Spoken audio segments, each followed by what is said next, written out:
Hello दोस्तों, आप सभी का एक नए वीडियो में स्वागत है। और दोस्तों, आज हम लोग कैमल यानी कि ऊंट के बारे में लिखने जा रहे हैं। तो आज का वीडियो काफी इंटरेस्टिंग और नॉलेजेबल है।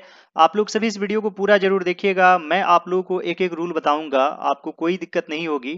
तो कृपया इस वीडियो को पूरा जरूर देखेंगे और आपको कुछ इंटरेस्टिंग जानकारी भी मिलेगी। So friends, without wasting much time, let's get started now. ऊंट एक सबसे पुराना पालतू पशु है। तो यहाँ पर लिखेंगे the camel is one of the oldest domestic animals। तो दोस्तों, आपके मन में एक सवाल होगा कि यहाँ पर एज कैसे ऐड हो गया। तो दोस्तों, बहुत सारे पुराने पालतू पशुओं में से कोई एक, वन ऑफ जहां पर यूज रहेगा, तो इधर जो नाउन आएगा वो ज्यादातर प्लूरल फॉर्म में ही रहता है। जैसे दोस्तों, मान लीजिए मैं कहूं I am one of the best teachers of English. तो यहाँ पर one of the best teachers यानी बहुत सारे इंग्लिश के और भी अच्छे टीचर्स हैं, उनमें से मैं एक हूं। I am one of the best teachers of English. इसका प्रयोग हजारों वर्षों तक अफ्रीका और एशिया के रेगिस्तान में रहने वाले लोगों द्वारा अपनी जरूरतों को पूरा करने के लिए किया गया है। तो यहाँ पर एक किया गया है यानी कि अभी भी हो रहा है। तो यहाँ पर हम लोग हैज बीन यूज करेंगे, यानी कि अब पैसिव वॉइस में है।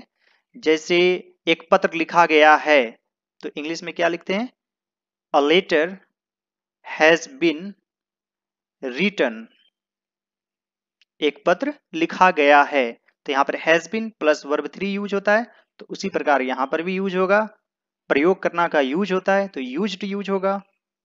इसका प्रयोग यानी कि इट हैज बीन यूज्ड हजारों वर्षों तक, फॉर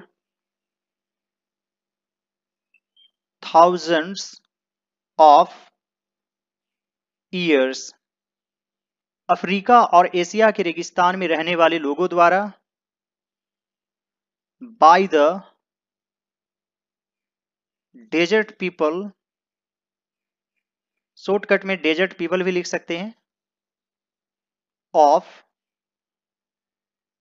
अफ्रीका एंड एशिया। अपनी जरूरतों को पूरा करने के लिए, टू सप्लाई, या फिर आप फुलफिल भी लिख सकते हैं, फुलफिल देयर नीड्स।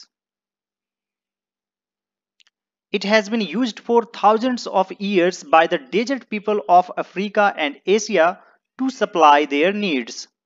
रेगिस्तान से लगे हुए उपजाऊ जमीन पर ऊंट हल खींचता है, खेतों की सिंचाई करने के लिए चक्के घुमाता है और सामानों को बाजार तक ले जाता है। तो यहां पर हम लोग लिखेंगे ऑन द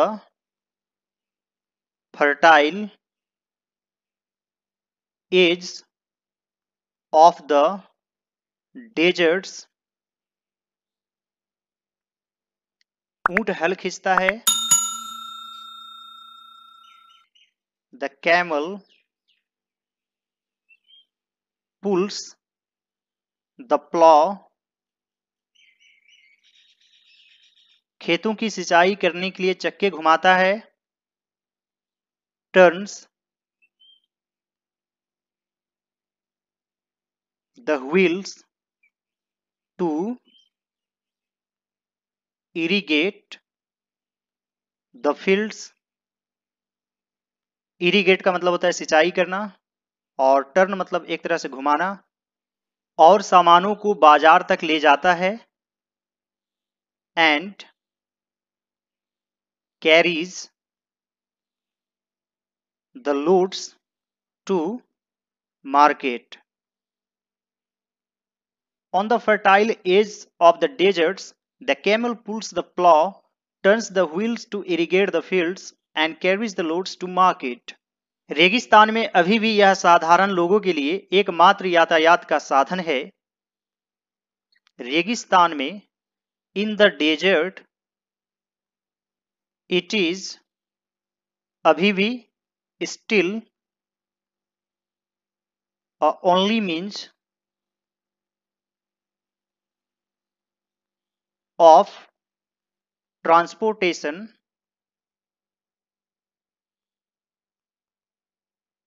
साधारण लोगों के लिए for the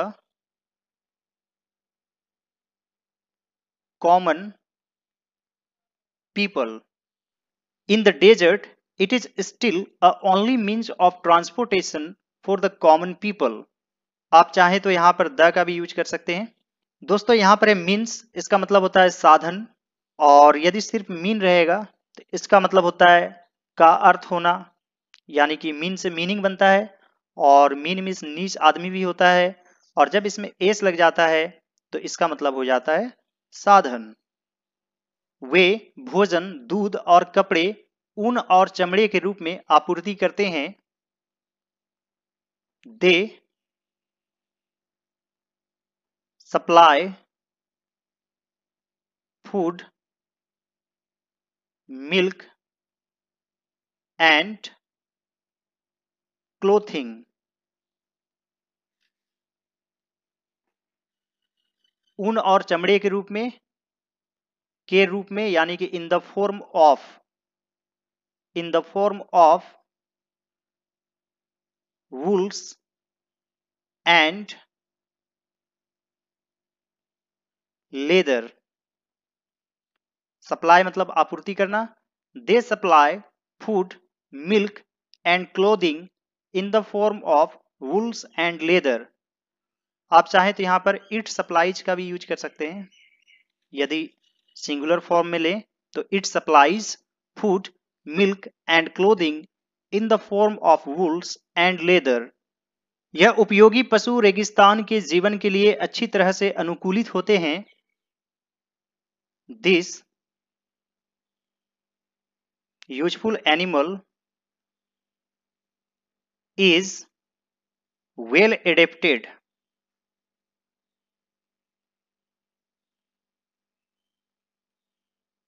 to life in the desert। दोस्तों वेल एडेप्टेड का मतलब हुआ कि वे जो भी मौसम हो रेगिस्तान में उसे सह लेते हैं, चाहे ठंडी हो गर्मी हो। उनकी बनावट, उनकी संरचना इस प्रकार से है कि वो उसमें खुद को अनुकूलित कर लेते हैं, एडेप्ट कर लेते हैं। This useful animal is well adapted to life in the desert. तो एडेप्टेड के बाद टू यूज करना है। अरेबियन ऊंट का एक हम्प, जबकि बैक्टीरियन ऊंट के 2 हम्प होते हैं। तो यहां पर लिखेंगे the Arabian camel has 1 hump, और यहां पर है जबकि, इसके लिए वेयर एज यूज करेंगे। Whereas the Bactrian camel has 2 humps। The Arabian camel has 1 hump, whereas the Bactrian camel has 2 humps। इसे मंगोलियन कैमल भी कहा जाता है। वास्तव में हम्प फैट का एक स्टोर है जिसका प्रयोग ऊर्जा के स्रोत के रूप में तब होता है जब भोजन और पानी की कमी हो। वास्तव में इसके लिए आप इनफैक्ट का यूज कर सकते हैं। इनफैक्ट हम्प फैट का एक स्टोर है। The hump is a store of fats जिसका प्रयोग विच इज यूज्ड ऊर्जा के स्रोत के रूप में इसके लिए एज यूज करेंगे। As the source of energy, जब भोजन और पानी की कमी हो। When there is shortage of food and water.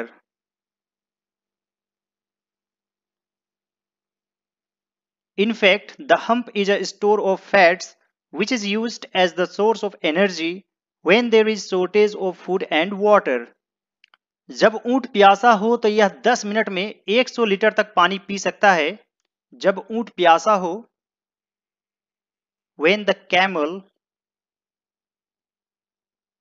is thirsty, P सकता है यानी कि it can drink 100 लीटर तक के लिए up to यूज करेंगे, up to 100 liters water 10 minute में in 10 minutes. ऊंट का पैर रेत में एक मजबूत पकड़ के लिए चौड़ा और मुलायम होता है। The feet of camel is strong and soft for the steady grip यानी पकड़ in the sand. The feet of camel, यहां पर आप द भी यूज कर सकते हैं। The feet of the camel is strong and soft for the steady grip in the sand. इसकी मोटी त्वचा इसे तेज धूप और ठंड से बचाती है। Its thick skin protects it from fierce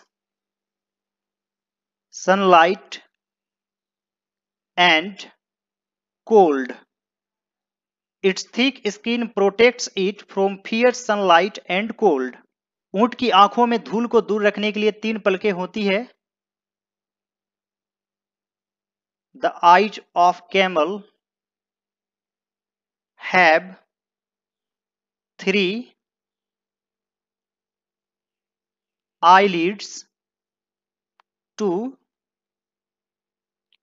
keep the dust out, यानी कि धूल को बाहर रखने के लिए। The eyes of the camel have 3 eyelids to keep the dust out. यह कंधे से 2 मीटर ऊंचा हो सकता है तथा 500 से 800 किलो वजन हो सकता है। Its height can be of 2 meters, कंधे से, at the shoulder. Its height can be of 2 meters at the shoulder and weigh यानी वजन हो सकता है up to 500 to 800 किलोज। यह 200 केजी से ज्यादा का वजन ढो सकता है और एक दिन में 160 किलोमीटर तक की यात्रा कर सकता है। It can carry loads up to 200 kg and can travel up to 160 kilometre a day, यानी कि एक दिन में। यहां पर किलोमीटर्स कर देंगे। It can carry loads up to 200 kg and can travel up to 160 kilometers a day. इसलिए इसे रेगिस्तान का जहाज कहा जाता है। So it is called the ship of the desert. इसलिए इसे रेगिस्तान का जहाज कहा जाता है, यानी कि पैसिव वॉइस में, इसलिए इज यूज करेंगे। So it is called the ship of the desert. उम्मीद करता हूं दोस्तों कि आज का वीडियो आप लोगों को अच्छा लगा होगा और कुछ इंटरेस्टिंग बातें आप लोगों को सीखने को मिली होगी। और दोस्तों इसी तरह से इंग्लिश सीखने के लिए आप लोग सभी मेरे चैनल को जरूर सब्सक्राइब कर लीजिए और इस वीडियो को लाइक कर दीजिए, कुछ ना कुछ कमेंट कर दीजिए। साथ ही साथ दूसरे सभी वीडियोज को जरूर देखिएगा, सभी वीडियोज काफी इंटरेस्टिंग है। All right dear students and friends, thanks for watching, have a great day, enjoy yourself.